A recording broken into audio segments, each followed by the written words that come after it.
Hi guys, welcome to another update of Hither Green TMD and gauge in sunny Western Australia.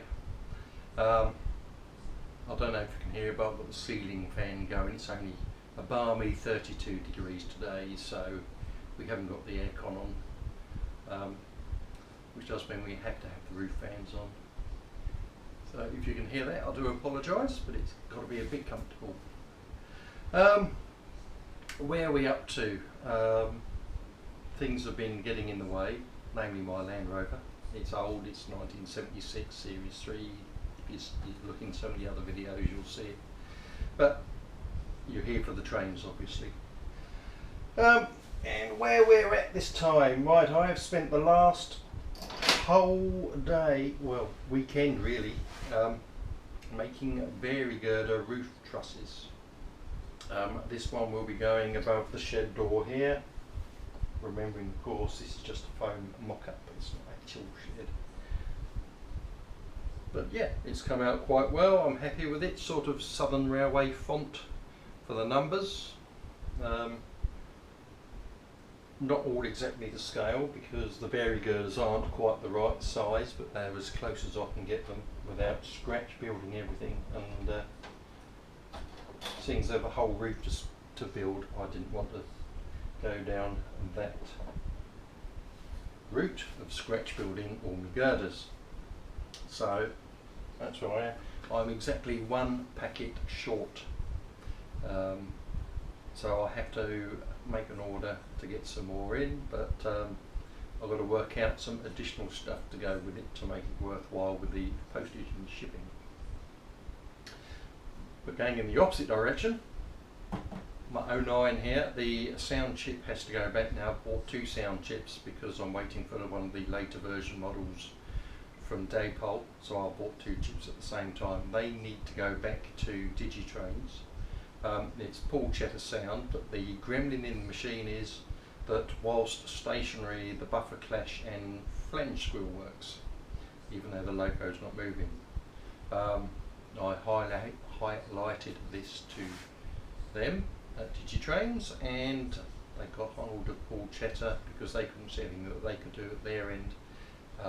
They've, between them, updated the files, those new files. I can't do anything this end, so I've just got to send the chips back on a warranty job, and they'll re-blow the chips with the new files. And what I'm also going to get them to do, hopefully they can achieve that, is, although this model is fitted with a whistle, the shunters at Hither Green tended to be the allocation from Selhurst, and they were fitted with horns, so I need a re-blow with the horn sound instead of the whistle sound. Hopefully I can sort of fit that in. So yeah, so that was a bit of a disappointment, but it is what it is, and we'll move on and we'll have a no 08, 09 for a month or so because of the postage and shipping between the UK and Australia. Another job that I have achieved, if I reposition you on the camera here, now it's important to have a cup of tea,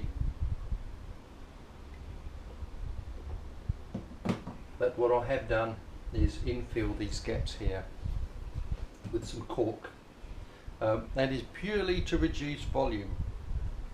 When I come to ballast these bits of track, obviously the less stuff I have to infill with is the less glue, the quicker everything dries out. So that is what I am doing here. Now I will be using sand. This part of the depot would have been ash ballast, as it was part of the steam shed, so hopefully the sand painted with various grey washes will represent nicely ash and soot and stuff that was thrown out of smoke boxes and fires and crushed down.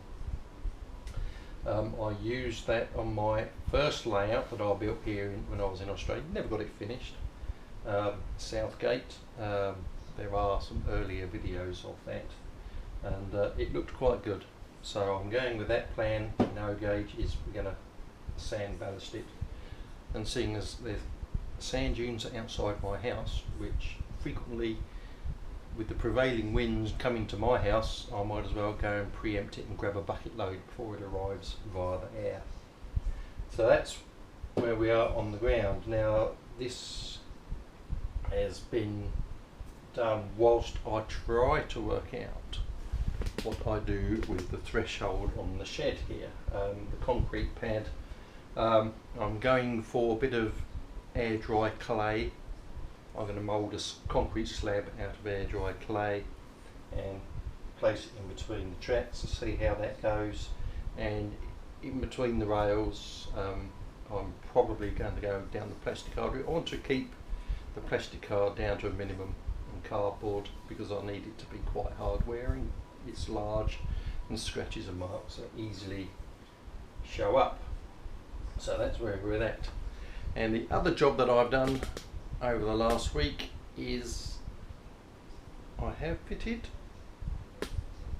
this piece of backboard here. It's just a piece of hardboard, chamfered at this end, and a wooden cornice in the corner there to try and take away some of the bend. The object of the exercise here is for the back seam to follow the rail line and to lose the 90-degree bend over in the far corner. This does give me a small little hidey hole down here. So I'll take you around the back. Freehand camera work now, so bear with me while I'll take you off the tripod.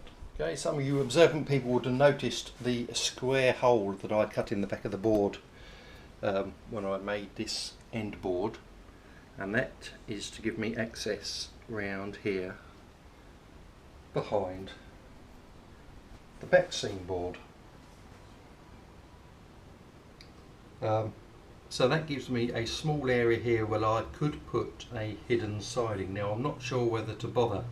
It's going only to be small, short, so a couple of wagons maybe would fit in there, but storage space is storage space. I shall work that out when I do the end boards for whether I go for a cassette system or a traverser. That I am yet to decide. So that is where we are today with our update. So by all means, subscribe and like my video if you did enjoy it.